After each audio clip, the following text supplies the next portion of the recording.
Bienvenida. Hoy vamos a explorar un territorio donde el miedo se encuentra con los hechos. Esas historias de fantasmas que se niegan a ser simples leyendas. Exacto, son relatos que se anclan en lo tangible, que te retan a comprobar sus cimientos. La colección de historias que tenemos delante presenta 4 casos de lugares supuestamente encantados, pero con una regla, muy estricta. Todo lo que se cuenta debe estar respaldado por documentos oficiales, registros históricos. O testimonios verificables. Eso es. Así que nuestra misión hoy es desgranar estas narrativas, no solo para ver si dan miedo, que también, sino para entender cómo se construye esa credibilidad. Y esa es la clave. Vamos a analizar la anatomía de una historia de fantasmas creíble, como un certificado de defunción, un plano arquitectónico o una vieja carta pueden convertirse en los pilares de algo aterrador. Pues sí, veremos qué nos dice esto sobre nuestra relación con la historia y, claro, con lo inexplicable. ¿Empezamos? Venga, pues empecemos por un caso que es literalmente monumental. Viajamos a California a finales del siglo XIX para conocer a Sarah Winchester. La heredera de la inmensa fortuna de los rifles Winchester. Exacto. Tras perder a su hija pequeña y a su marido, busca consuelo en una médium que le da un mensaje, bastante particular. Un mensaje que no solo definió el resto de su vida, sino que dejó una de las estructuras arquitectónicas más extrañas del mundo. A ver, la médium le dijo que estaba siendo acosada por los espíritus. De todas las personas que habían muerto por un rifle Winchester. Imagínate, miles y miles de almas. Y que la única forma de aplacarlos, de salvar su propia vida, era empezar a construir una casa para ellos y jamás. Mientras el sonido de los martillos no cesara, los espíritus estarían confundidos y no podrían hacerle daño. Aquí es donde la leyenda se topa con el hormigón, o en este caso con la madera. La construcción duró 38 años ininterrumpidos. 38 años. Es una barbaridad. 24 horas al día, 7 días a la semana, desde 1886 hasta que ella muere en 1922. ¿Y el resultado es? La mansión Winchester. Un laberinto de 160 habitaciones, 47 chimeneas, escaleras que suben al techo Y no llevan a ninguna parte. o puertas que al abrirlas dan a un muro. ¿O a una caída de varios metros? Vaya. Es que me cuesta incluso imaginarlo. Puertas que se abren a una caída de 3 metros. ¿Qué clase de estado mental lleva a alguien a dar esa orden a un carpintero? Y que el carpintero la cumpla. Es una locura compartida, ¿no? Y es una locura documentada. Eso es lo increíble. Existen los contratos de los obreros que trabajaron en turnos rotatorios durante décadas. Existen los planos que muestran un caos deliberado. La casa es real, hoy es una atracción turística. Claro, pero más allá de si hay fantasmas o no, lo que este caso plantea es cómo se manifiestan el duelo y la culpa. Pero, ¿es realmente la culpa lo que construye algo así o es el privilegio? Quiero decir, se necesita una fortuna casi ilimitada para poder manifestar el miedo a esa escala. Es una observación excelente. La mayoría de la gente con ese trauma no puede permitirse construir sin parar durante 38 años. Es la intersección del trauma extremo con recursos infinitos, claro. En la mansión no es solo un edificio, es la arquitectura de la obsesión de una persona. Es como si hubiera intentado construir un puzzle físico para atrapar su propio dolor. ¿Y a los fantasmas que creía que la perseguían? Justo. Cada clavo, cada pared sin sentido, era un intento desesperado de controlar algo incontrolable: la muerte. Y los informes actuales de sucesos extraños que constan en los registros de mantenimiento del museo, no hacen más que añadir leña a ese fuego. Dejamos la obsesión de una sola mujer en California para viajar a una tragedia de escala masiva.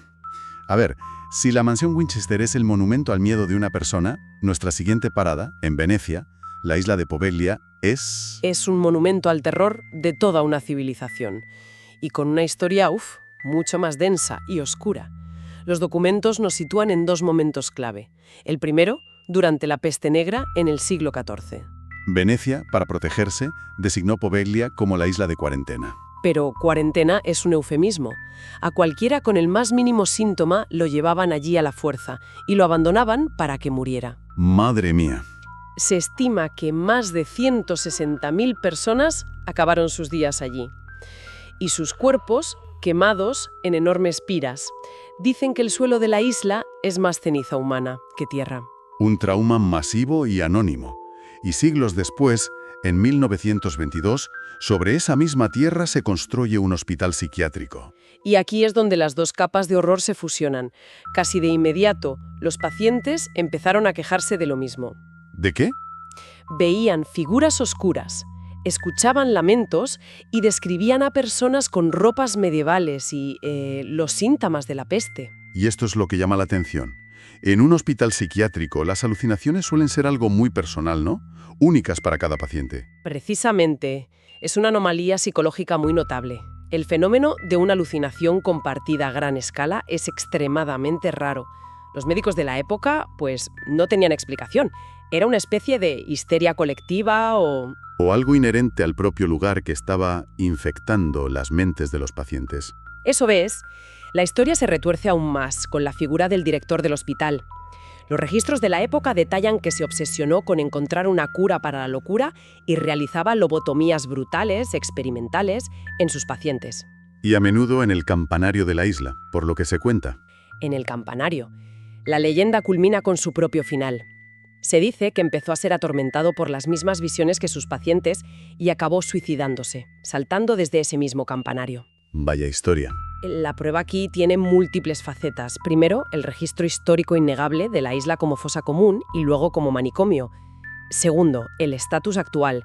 El gobierno italiano prohíbe terminantemente el acceso. Y tercero, claro, los testimonios de pescadores y gente que se ha acercado ilegalmente. Sí, que afirman haber grabado el sonido de una campana, a pesar de que el campanario está vacío y sin campana desde hace décadas. O sea que aquí el terror no viene de una historia, sino de la superposición de dos historias terribles en el mismo trozo de tierra. Exacto. Es un lugar saturado de sufrimiento. El trauma más reciente del asilo parece despertar el eco del trauma mucho más antiguo y masivo de la peste, creando una atmósfera, pues, insoportable. De un lugar definido por las muertes anónimas de miles de personas, ahora nos vamos a una historia donde las muertes son intensamente personales y todas llevan el mismo apellido. Volvemos a Estados Unidos, a San Luis, Missouri. A principios del siglo XX, para conocer a la familia Lemp. Eran la realeza de la cerveza. Su imperio era gigantesco, uno de los más grandes del país antes de la ley seca. Tenían una mansión opulenta, riqueza, poder, bueno, el sueño americano en su máxima expresión. Un sueño que se convirtió en una pesadilla. Entre 1904 y 1949, la tragedia golpea a la familia de una forma increíblemente específica y repetitiva. 4 de sus miembros se suicidan. Todos con un arma de fuego. Y todos dentro de la misma mansión. Es un patrón devastador, ¿verdad? Desafía la simple mala suerte. Primero fue el patriarca, William Lemp, destrozado tras la muerte de su hijo predilecto. Años después, su hija Elsa. Y con el tiempo, otros 2 hijos, William Jr. y Charles. La explicación lógica, por supuesto, apunta a una posible predisposición genética a la depresión, agravada por el colapso de su imperio cervecero. Con la ley seca, claro. Un trauma generacional. Pero aquí es donde la narrativa introduce el giro paranormal. Se menciona la existencia de cartas y diarios, archivados en la Sociedad Histórica de Missouri. Y en esos documentos, algunos de los miembros de la familia, antes de morir, describían cosas muy extrañas. Hablaban de voces en las paredes. De una sensación constante de ser observados, de una tristeza opresiva que no parecía venir de ellos, sino... ¿De la propia casa? Un momento. ¿Esas cartas son de dominio público? ¿Se sabe exactamente qué decían o es más bien una leyenda que ha crecido a su alrededor? Esa es la pregunta crucial. Porque una cosa es un rumor sobre voces en las paredes y otra muy distinta tener un documento histórico que lo ponga por escrito, ¿no? Y según el relato que analizamos, las cartas existen y son consultables. Aunque claro, su interpretación es lo que está en juego. Son el pivote. Hacen que la historia gire de ser una tragedia psicológica a ser una historia de fantasmas. Ya. Los hechos verificables son los certificados de defunción y los informes policiales de cada suicidio.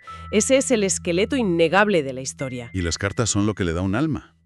Espeluznante. Justo. Introducen la posibilidad de que la casa no fuera un simple testigo de la tragedia, sino la causa. Hoy en día la mansión es un restaurante y una posada, y la leyenda se mantiene viva. ¿Ah, sí? Sí, por los informes constantes del personal y los huéspedes sobre fenómenos inexplicables. Un piano que suena solo, apariciones, objetos que se mueven. La pregunta sigue en el aire. ¿Estaba la casa encantada o lo estaba la familia? Esto nos lleva a nuestro último caso, que cambia la naturaleza misma de la prueba, llevándola del papel y la tinta a la cinta de vídeo. Nos vamos a Atchison, Kansas, en 1993. Y dejamos atrás las mansiones opulentas. Esta es una casa normal, en un barrio normal, comprada por una pareja joven, Tony y Debra. La típica primera casa. Al principio todo parece idílico, pero pronto empiezan los fenómenos clásicos, juguetes que se mueven, cambios bruscos de temperatura y la voz de una niña. Ya. Al investigar la historia de la casa, descubren que una niña de 6 años llamada Sally murió allí en 1906 y en circunstancias terribles. Según los registros locales, Sally sufría una apendicitis aguda. El médico de la ciudad tuvo que operarla de urgencia en la propia casa, sobre la mesa de la cocina. En la cocina. Y dolor. ¡Qué horror! Poco después de este descubrimiento, la actividad en la casa se vuelve agresiva y se centra casi exclusivamente en el hombre, en Tony. Empieza a sufrir arañazos que aparecen de la nada en su espalda y torso, a menudo 3 marcas paralelas, un fenómeno que su esposa Debra presencia en múltiples ocasiones. Y aquí es donde la historia se vuelve moderna.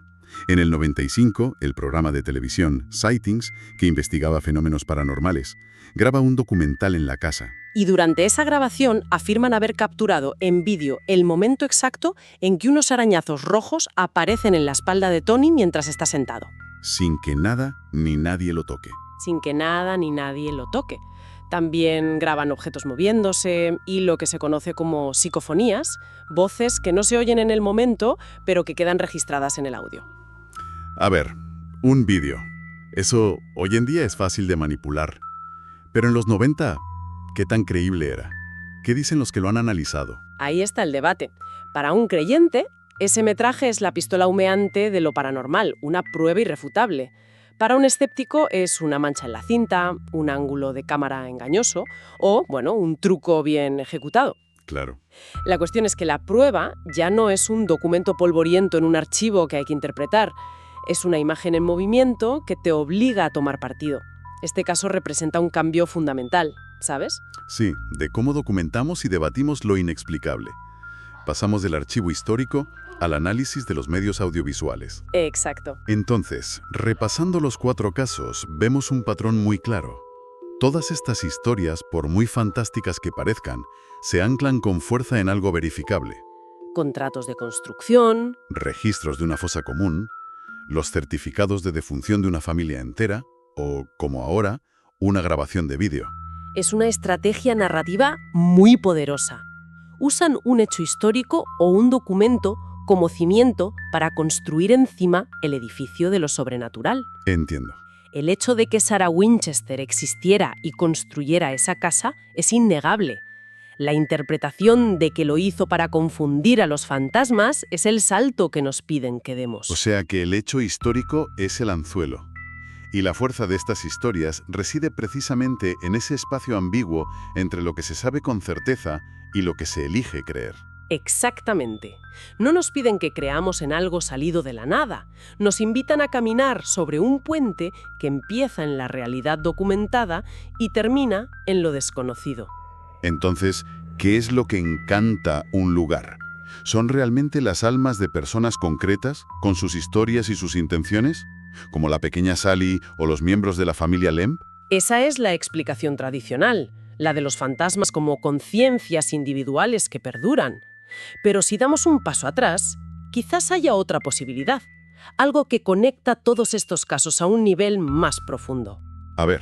Pensemos en las emociones involucradas. La culpa abrumadora de Sarah Winchester, el terror y la agonía de 160.000 personas en Poveglia, la desesperación sin fondo de la familia Lemp. El dolor agudo de una niña en una mesa de operaciones. Son emociones increíblemente potentes. Las más potentes que existen. Y esto nos lleva a una idea final para reflexionar. ¿Y si las emociones humanas extremas, cuando se experimentan en un lugar de forma tan intensa y concentrada, dejan una especie de eco? Un residuo. Una impresión, un residuo energético en el propio espacio. Quizás lo que está encantado no son las casas por las almas que las habitan, sino los propios muros, los suelos, el aire, que de alguna manera han grabado ese sufrimiento. Y lo reproducen en bucle, como una vieja cinta. Exacto. Quizá los fantasmas no son personas, sino el recuerdo imborrable de su dolor.